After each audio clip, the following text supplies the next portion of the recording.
During the time of the Great Crusade and Horus Heresy, the Dreadnaught known as Rylanor was a highly venerated member of the 3rd Legion of the Legione Astartes, the Emperor's Children. Prior to the events of the Horus Heresy, Rylanor held the title of the Legion's Ancient of Rites. As Ancient of Rites, Rylanor was responsible for supervising the progress of the Legion's new recruits, marking their transition from novice to chosen of Fulgrim. This position also made Rylanor a high-ranking member within the Legion, despite his interment within the sarcophagus of a Dreadnaught.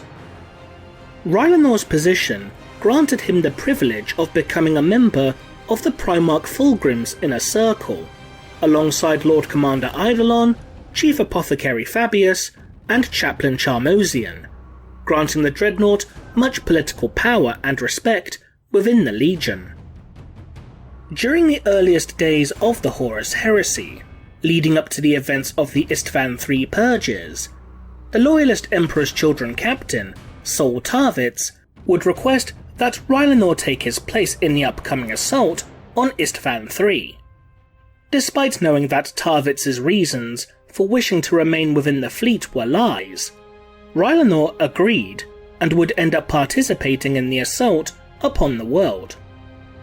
The ancient warrior would eventually fight alongside the other Loyalist Astartes from the Emperor's Children, Death Guard, World Eaters, and Sons of Horus against their parent legions once the deception was revealed by Tarvitz, who made planetfall to warn the Loyalists of their Primarch's treacherous actions to slay them all with virus bombs. Rylanor would become a source of inspiration to the Loyalists, reaping a devastating toll upon the traitor forces and rousing the Loyalists to even greater acts of valour. Prior to the final moments of the battle, when the War Master Horus Lupercal would order his fleet to perform an orbital bombardment upon the world, Rylanor would be ordered by Tarvitz to make his way to a vast underground complex that was beneath the depths of the Precentor's palace, in order to guard some unknown objective. This would seemingly be the last time that the Ancient of Rites would be witnessed by those upon Istvaan. So what happened to him? Some have wrongly speculated that Rylanor actually fell during the initial virus bombing of the world, but this is simply not true.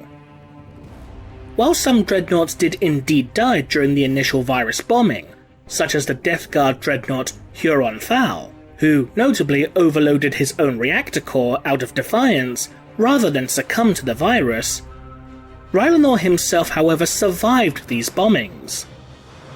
As stated earlier, prior to the final bombardment which wiped out the Loyalist forces upon the world, Sol Tarvitz gave Rylanor the order to retreat underground.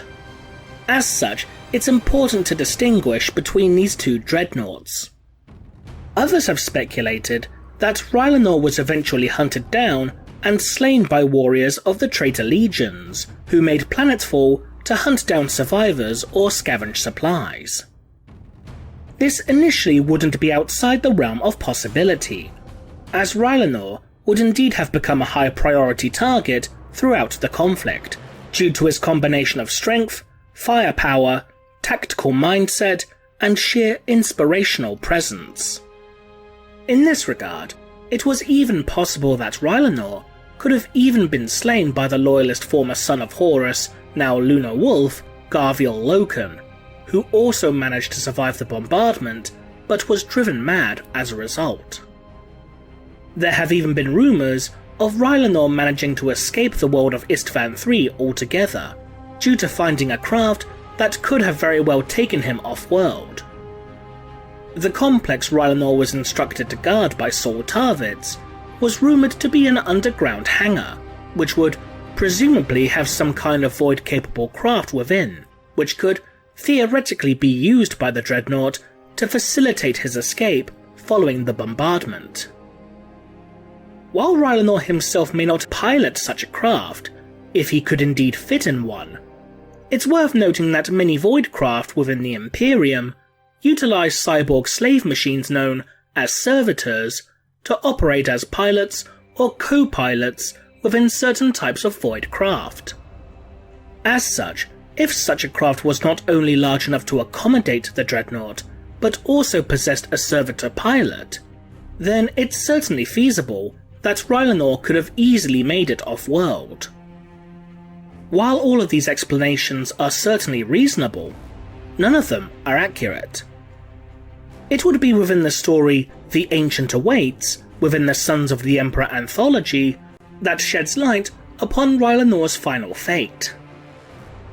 Thousands of years after the events of the Horus Heresy, a trio of battle brothers from the Thousand Sons Legion, led by the sorcerer Vistario, would be ordered by their Primarch Magnus the Red to investigate a signal that came from a long-dead world. This signal would continuously broadcast the same message over and over: the Ancient Awaits. As the trio made their way towards the source of this beacon, the group would come to realise that the world that they had in fact landed upon was none other than the husk of Isstvan III. The Thousand Sons would traverse a series of underground catacombs until they reached an underground hangar with a void craft in the centre that had been destroyed by falling masonry. Beside the craft, Vistario would spot the broken form of ancient Rylanor, who lay beside a device that was seemingly a hybrid between a musical instrument and implement of torture. As Vistario drew closer and sought for a way to disconnect this device, which was the source of the beacon, Rylanor awakened, clasping his power fist around the body of Brother Murshid, and aimed his assault cannon at Vistario before declaring that they were not the ones that the Dreadnaught sought. Unaware of the Thousand Sons turning against the Imperium, Rylanor would explain to these Astartes that the device was modified from a sonic weapon that had been wielded by members of the Emperor's children who located Rylanor and attempted to kill him. He would also state that the device was not a beacon, but instead a lure, designed with the intention to draw the Primarch Fulgrim back to Isstvan III. It worked.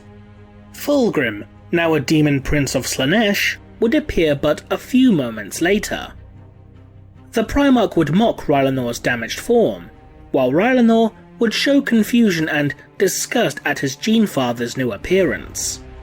Fulgrim would then ask Rylanor as to why he summoned the Primarch, while making a snide remark about Rylanor having millennia to perfect his speech, while he missed the opportunity for glory and victory as part of the Legion.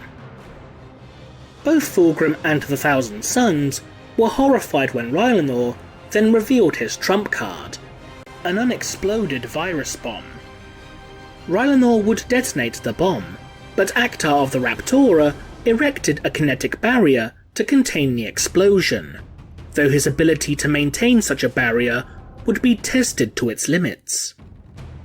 Fulgrim then attacked Rylanor, who would attempt to defend himself, but the Primarch would shatter Rylanor's sarcophagus and grab hold of his broken mortal form within the Dreadnaught's amniotic cradle.